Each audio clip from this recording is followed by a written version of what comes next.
Hi friends, I'm Dr. Vanni MS. Today I'm going to share with you on the topic MOSQUIRIX vaccine or RTSS AS01 vaccine, which is the world's first malaria vaccine approved by WHO on 6th October 2021. Before going to today's topic proper, let me remind you all one thing that if anybody watching this video not yet subscribe my channel, please do subscribe and press bell icon so that you will get all videos related to recent advances in medical field and also in public health that I upload in this channel.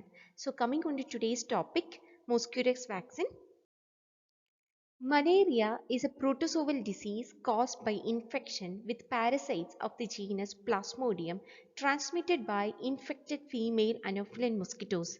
Malaria in man is caused by four distinct species of the malaria parasite, that is Plasmodium vivax, Plasmodium falciparum, Plasmodium malariae and Plasmodium ovale. Plasmodium vivax has widest geographic distribution throughout the world. In India, about 50% of the infections are reported to be due to Plasmodium falciparum, and usually the Plasmodium falciparum causes more severe diseases, causes complications, and 4.8% due to mixed infection and rest due to Plasmodium vivax. And Plasmodium malariae has a restricted distribution and is said to be responsible for less than 1% of the infections in India. Regarding malaria vaccine technology roadmap, this is brought about by WHO and the Malaria Vaccine Funders Group. The Malaria Vaccine Funders Group comprises of Bill and Melinda Gates Foundation, European and Developing Countries Clinical Trial Partnership, European Vaccine Initiative, European Commission, Path Malaria Vaccine Initiative, US Agency for International Development, US National Institute of Allergy and Infectious Diseases, and Wellcome Trust. And the landmark goal of this roadmap is having a licensed first generation malaria vaccine against Plasmodium falciparum malaria for children under 5 years of age in sub-Saharan Africa by 2015. This was the original 2006 roadmap's goal. And also the vaccine should have a protective efficacy of more than 50% against severe disease and death and last longer than 1 year. And the vision of this roadmap is safe and effective vaccines against Plasmodium falciparum and Plasmodium vivax that prevent disease and death and prevent transmission to enable malaria eradication. There are three areas of the malaria life cycle which are the focus for vaccine development, that is pre-erythrocytic stage, asexual erythrocytic stage which is the blood stage, and sporogonic cycle which is the sexual stage. And these are the vaccines, malaria vaccines on the pipeline. In phase 1, we know that phase 1, phase 2, phase 3 and some phase 4 vaccine trials are there.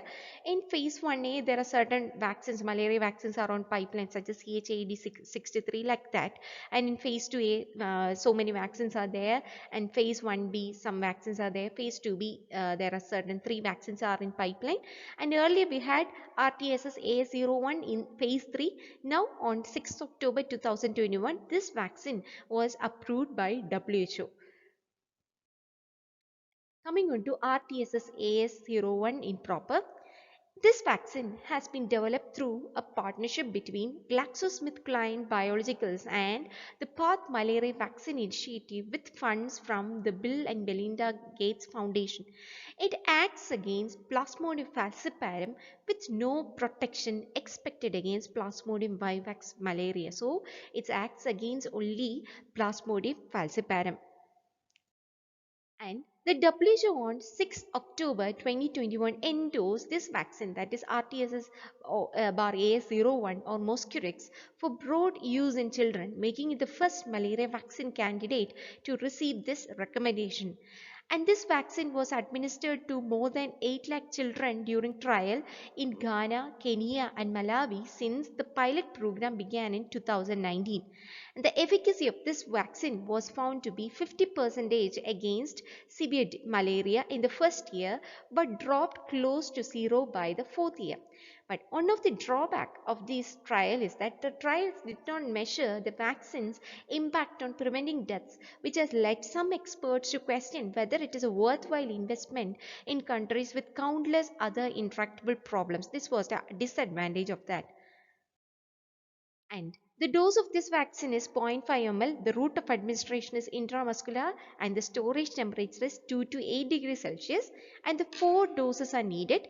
The first 3 doses of the vaccine will be administered with a minimum interval of 1 month between each dose, followed by the 4th dose in 15 to 18 months after the 3rd dose. So totally 4 doses are there, and the first dose will be administered at about 5 months of age, and the 3rd dose has to be completed by 9 months of age.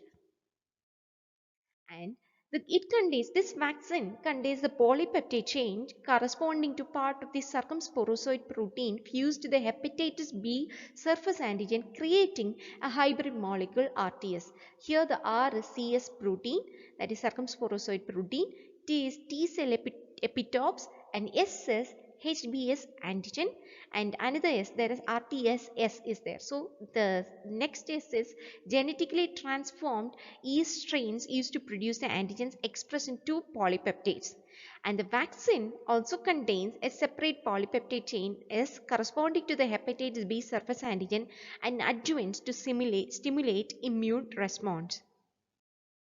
And there are certain obstacles regarding malaria vaccine, that is limited natural protective immunity, efficiency of parasitic amplification, complexity of parasite and antigenic variation. These are the obstacles for any malaria vaccine. Coming on to something called as Plasmodium vivax vaccine, there is difficulty in producing a vaccine for Plasmodium vivax as transmission may persist after Plasmodium falciparum has been eliminated because of its capacity cause relapse from hypnozoites in the liver. So something called as VMP001-AS01B is currently the only vaccine in clinical evaluation that is designed to protect against Plasmodium vivax. It is an E. coli expressed recombinant protein adjuvanted with AS01. Okay, the vaccine name of the vaccine is VMP001-AS01B. And the complications noticed based on various malaria vaccine trials were febrile convulsions, increased risk of meningitis, fever with rash, and myositis. These are the complications they have noticed during vaccine trials. And so today we have learned regarding malaria vaccines mainly related to MOSQUIRIX or RTSS A01. I hope that you like this video. If you like this video, please share with your friends and also subscribe my channel so that you will get all videos related to recent advances in medical field and public health that I'll upload in this channel. So thank you all for watching. Thank you.